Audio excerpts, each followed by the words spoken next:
Have you ever witnessed a moment that changed someone's life forever? Picture this. I was at the supermarket with my aunt when I saw someone familiar being handcuffed. The aisles, usually filled with the humdrum of everyday life, were suddenly blanketed with a hushed silence.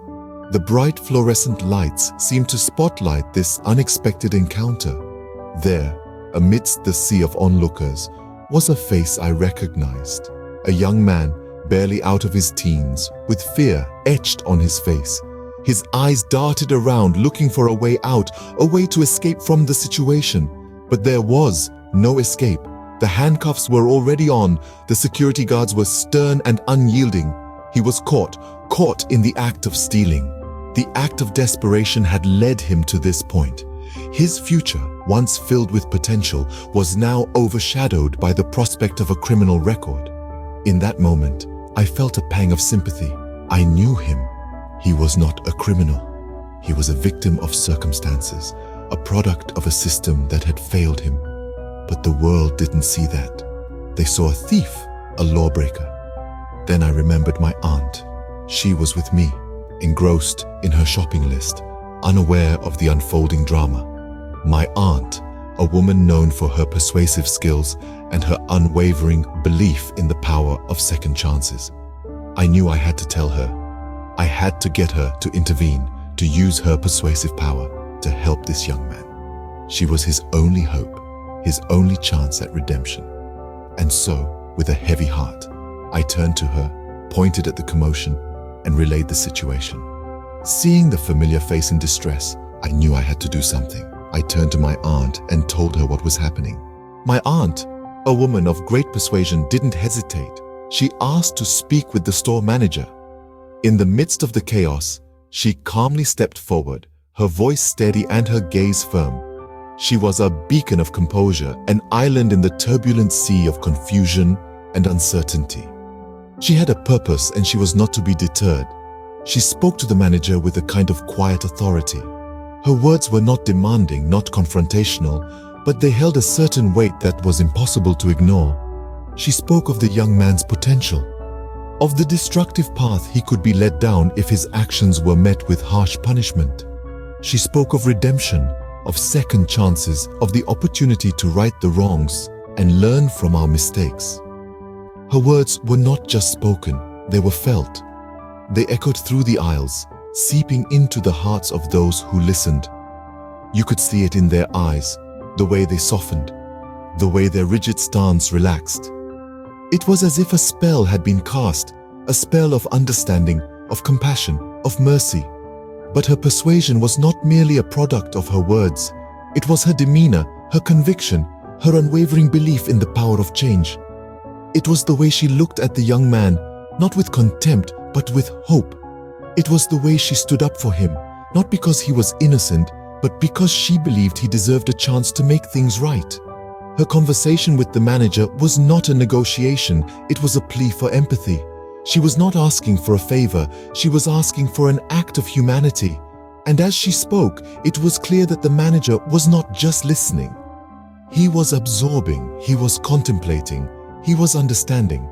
And then, after what felt like an eternity, the manager nodded.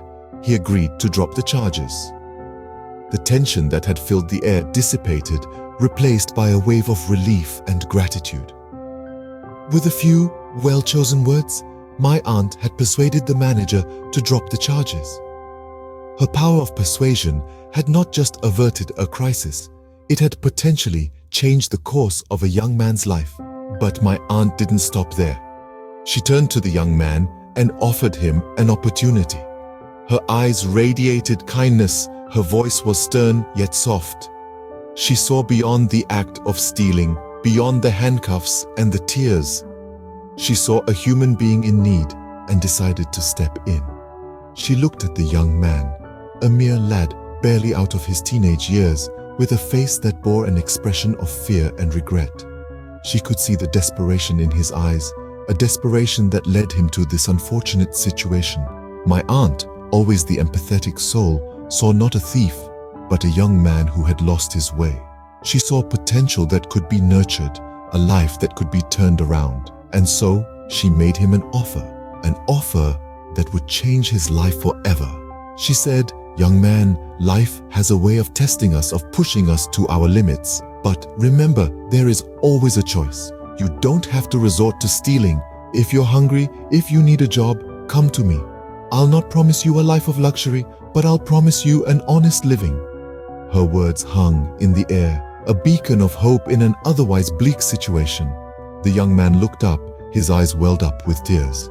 He nodded, a silent agreement to her proposition. My aunt had reached out to him, gave him an alternative, a chance to turn his life around. This moment, this offer was a turning point.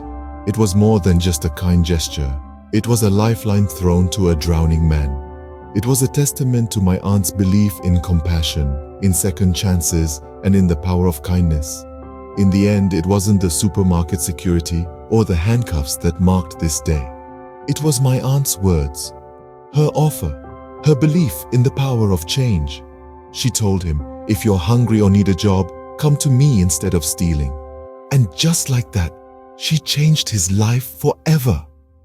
These words aren't just a testament to the power of an act of kindness, but they also serve as a reminder of the ripple effect one person's actions can have on others.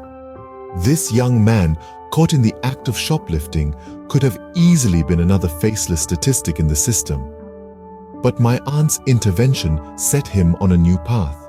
She didn't just save him from immediate punishment. She offered him a lifeline, an opportunity to redefine his future. So what became of the young man, you might wonder? Well, he took my aunt's offer to heart. He showed up at her doorstep the very next day, ready to work, ready to change. And change he did. He started working at a small business my aunt owned, learning the ropes of entrepreneurship, understanding the value of hard work, and most importantly, realizing that he was more than his mistakes. The transformation was nothing short of miraculous. Today, he's a successful business owner himself, employing others who, like him, needed that one chance to turn their lives around. The impact of that one act of persuasion didn't just stop with him. It extended to everyone he went on to employ and every life he touched thereafter. It's a chain reaction, really. A single act of kindness, of understanding, of persuasion can set off a series of events that could potentially change countless lives. That's the power of persuasion. That's the power each one of us holds. In our words, in our actions, in our beliefs, we have the potential to make a difference, to change a life.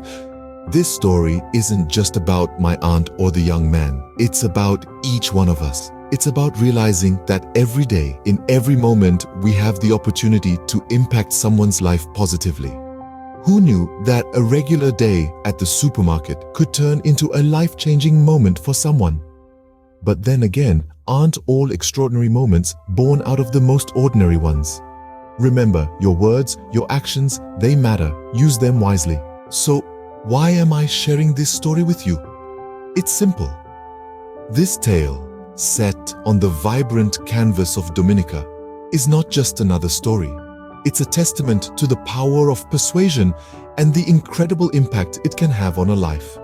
It's about the beauty of change, the strength of a second chance, and the profound potential that lies in each of us to make a difference. Imagine a young man standing on the precipice of despair, caught in the act of stealing. His future could have been a dark tapestry woven with threads of guilt, regret, and a criminal record.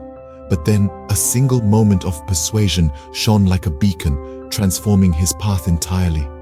My aunt, an ordinary woman with an extraordinary ability to persuade, stepped into the scene. With her words, she painted a different picture for the store manager, one where justice didn't have to mean punishment, where compassion could lead to transformation. Her persuasion did more than just prevent an arrest. It opened a door to a new path for the young man.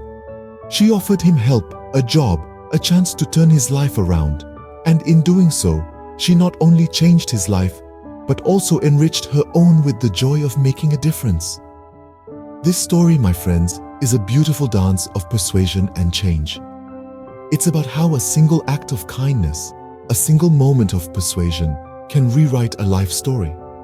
It's about the power we all hold to influence, to inspire, and to instigate change. We are all equipped with this power, the power of persuasion. It's a tool, a gift, and a responsibility. So let's use it wisely. Let's use it to make a difference. Let's use it to change lives for the better. Remember, the power of persuasion can make a huge difference in someone's life. So use it wisely. Thanks for watching the video. Don't forget to subscribe to our channel for more inspirational stories.